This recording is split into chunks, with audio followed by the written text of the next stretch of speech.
Tell us how AI and machine learning fit into the digital learning landscape.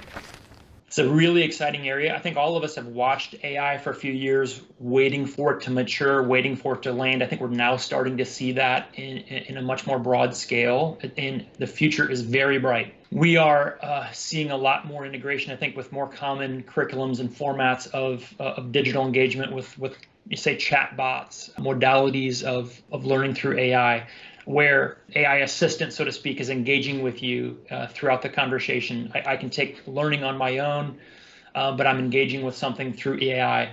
I think augmented reality is really catching on for us. The HoloLens platform that Microsoft offers has been transformative for a number of industries. One I'd call out, airplane mechanics, machinists that are now able to much more easily be trained by using virtual reality of interacting with things that cost a ton of money, logistically very difficult to get to a wide group of people.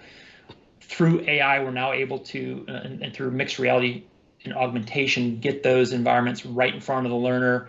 Think of airline pilots with simulations. There's all kinds of things shaping AI, and it's a super exciting space.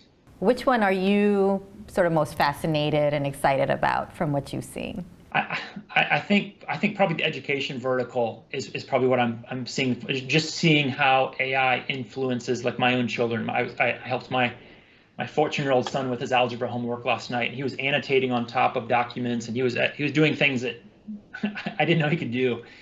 And so I'm constantly fascinated, I think, just through my own children, of watching how AI is starting to get very much infused into the things they do, students. And to them it's second nature. To me, it's like I never had this kind of thing when I was your age. And so I think that's pretty cool for me to watch. What do you think the future of education will look like with AI and machine learning?